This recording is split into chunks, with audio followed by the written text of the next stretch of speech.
പ്രേതവും ഭൂതവും പിശാചും എല്ലാം കഴിഞ്ഞ് ഇനി എന്താ? Sir. Yes, coming. സാർ എന്നെ ഓർമ്മയില്ലേ കഴിഞ്ഞ പടത്തില് സാറിന്റെ കോ ഡയറക്ടർ പ്രസാദ്.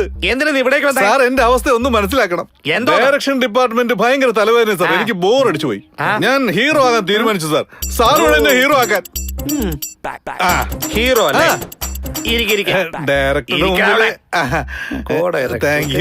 വേഷം വേണം. അതുപോലെ നീ എത്ര വരെ പഠിച്ചടാ?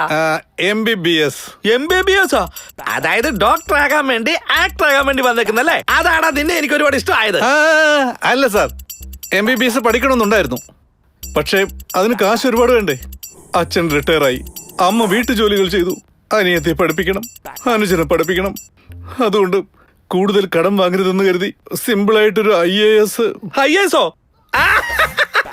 അപ്പൊ IAS കാരനാണെന്ന് വിചാരിച്ച ഹീറോ ആകാൻ വേണ്ടി ഇവിടേക്ക് വന്നേക്കോ അല്ലേ? അയ്യോ, ഐ ലവ് ദിസ്. എനിക്ക് ഒരുപാട് ഇഷ്ടമായി, ഒരുപാട് ഇഷ്ടമായി. സാർ വേണ്ട സാർ, ഞാൻ മുഴുവൻ പറയട്ടെ. അതിനിടയ്ക്ക് IAS IPS പറഞ്ഞു. IAS പാസ്സാവണമെങ്കിൽ എക്സാം ഡൽഹിയിൽ വെച്ച് എഴുതണമെന്ന് പറഞ്ഞു സാർ. ഡൽഹിയിലല്ല, എവിടെ എക്സാം വെച്ചാലും നടന്നെങ്കിലും പോയി ഞാൻ എഴുതും പറഞ്ഞു. പക്ഷേ IAS എഴുതണമെങ്കിൽ 10th പാസ്സാവണം അത്ര. അത് ശരി, 10ാം ക്ലാസ് പാസ്സായിട്ടില്ലല്ലേ? എന്റെ Sabarimala Muruka, MBBS IAS 10th fail, നിനക്ക് ഹീറോ ആകണം ഇപ്പൊ. എടാ 10th പോലും പാസ്സായില്ല, ഡയലോഗ് എങ്ങനെ ഓർത്ത് പറയുന്നീ? എഴുത്ത് മാനെ അറിയാതെ സിനിമയിൽ അഭിനയിക്കാൻ വന്നേക്ക. നീക്ക് ഒരു മനുഷ്യനാണോടാ MBBS ഉണ്ടാകെ? സാർ എന്തോന്ന് സാറ് ഇപ്പോഴേ സാർ സിനിമ എടുക്കാൻ പോകണോ അതോ സോഫ്റ്റ്വെയർ കമ്പനി തുടങ്ങാൻ പോകണം? എന്താ 9th ഫെയിൽ ആയവൻ MLA ആകാമെങ്കിൽ 10th ഫെയിൽ ആയവന് ഹീറോ ആവാൻ പാടില്ലേ? ഉദാഹരണത്തിന് 10th പഠിച്ച സച്ചിൻ വലിയ ക്രിക്കറ്റ് പ്ലെയർ ആയില്ലേ? നിന്റെ ഈ കോൺഫിഡൻസ് ആണ് എനിക്ക് ഒരുപാട് ഇഷ്ടമായി. അയ്യോ, എന്തൊരു മനോഭാവം നിന്റേത്. ഞാനൊരു സീൻ പറയട്ടെ, ആ സീൻ നീ ശരിക്കും ചെയ്താലുണ്ടല്ലോ നിനക്ക് ഞാൻ ചാൻസ് തരാന്നേ, പ്രോമിസ്. സാർ പൊളിച്ചടുക്കും സാർ. സീൻ പറഞ്ഞേ പറയൂ സാറേ. വേറൊന്നുമല്ല, ഈ 10 നിലയുള്ള ഒരു ബിൽഡിംഗ്, അതിന്റെ മുകളിലായി നീ നിൽക്കുന്നു. നിന്റെ പുറകെ ഒരു പ്രേതം വരുന്നു. നിനക്ക് അവിടുന്ന് രക്ഷപ്പെടാൻ ഒരു വഴിയുമില്ല. എന്തോ LIC അല്ല ലിഫ്റ്റ്, അത് പൊട്ടിപ്പോയി. അപ്പൊ ഈ കൈയെല്ലാം ഇങ്ങനെ വേർത്തൊഴുകുന്നു, തലയെല്ലാം പെരുക്കുന്നു, ഓരോ സ്റ്റെയർ കേസും തകർന്നു വീഴുന്നു. ഈ സമയത്ത് നീ എങ്ങനെയാണ് രക്ഷപ്പെടുക? അതിരിക്കട്ടെ, ഞാൻ എന്തിനു സ്റ്റെപ്പ് കയറണം? കേറില്ല സാർ. മനസ്സിൽ കാണ, സങ്കല്പിക്കേ. സങ്കല്പിച്ചു. ലിഫ്റ്റ് ഇല്ല, എല്ലാം ഇടിഞ്ഞു വീഴുന്നു. ഓക്കെ, രക്ഷപ്പെടാൻ വഴിയില്ല. എല്ലാരും കത്തിച്ചാമ്പലാകും. അയ്യോ, പോരട്ടെ. Very simple sir.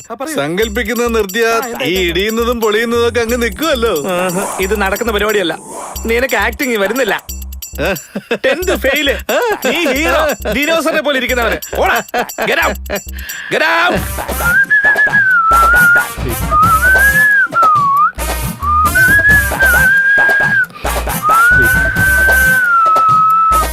എടാ, എന്താ കുറച്ച് ബഹുമാനം തന്നപ്പോ നീ ഓവർ ആവുകയാണ്. വേറൊന്നുമല്ലോ, ഒന്ന് അഭിനയിച്ച് കാണിച്ചതേ ഉള്ളതേ. നീ ഏതൊക്കെ പടമാണ് എടുത്തിരിക്കുന്നത്? ഒരുപാട് പടം എടുത്തതാ, ഒന്നും പുറത്തു വന്നില്ല, അത്ര ഉള്ളതേ. ഐഫോണില്, സെൽഫോണില്, ചെറിയ ചെറിയ ക്യാമറകളില്, അതായത് ഹാൻഡി ക്യാം പോലുള്ള ക്യാമറയിൽ പടം എടുത്തിട്ട്, അതായത് 3 ദിവസം കൊണ്ടൊരു പടം. എന്നിട്ടാണ് ഇത്ര അഹങ്കാരം. അതിരിക്കട്ടെ, നേരെ ചൊവ്വയുള്ളൊരു പടം നീ ഇതുവരെ എടുത്തിട്ടുണ്ടോടാ? നിന്റെ പടത്തിന്റെ ആദ്യ ഷോയ്ക്ക് ഓഡിയൻസ് എറിഞ്ഞ ചെരുപ്പുകൾ പെറുക്കിയിട്ട് എന്റെ ഫ്രണ്ട്സ് അത് പഴയ വിലക്ക് വിറ്റ് ഒരുപാട് കാശുണ്ടാക്കി. എന്നിട്ടും മറ്റുള്ളവരെ കുറിച്ചുള്ള ഊള വർത്താനം പറച്ചിൽ നീ നിർത്തില്ല അല്ലേ? നിന്റെ ഈ അഭിനയം പുറത്തു കൊണ്ടുവരാൻ വേണ്ടിയാണ്, നിന്നിലുള്ള നവരസങ്ങളൊക്കെ ഓരോന്നായി പുറത്തു കൊണ്ടുവരാൻ വേണ്ടിയാണ് ഞാൻ അഭിനയിച്ചത്. അല്ലാതെ വേറെ ഒരു കാര്യമില്ല. നിന്നെ കൊണ്ട് തീർച്ചയായിട്ടും ഈ ടാലന്റ് കളയില്ല കേട്ടോ. നിന്നെ കൊണ്ട് തീർച്ചയായിട്ടും ഞാൻ പടം എടുത്തിരിക്കും, അഭിനയിപ്പിക്കും. ഞാൻ സിനിമയുടെ പേര് മാർക്കിൽ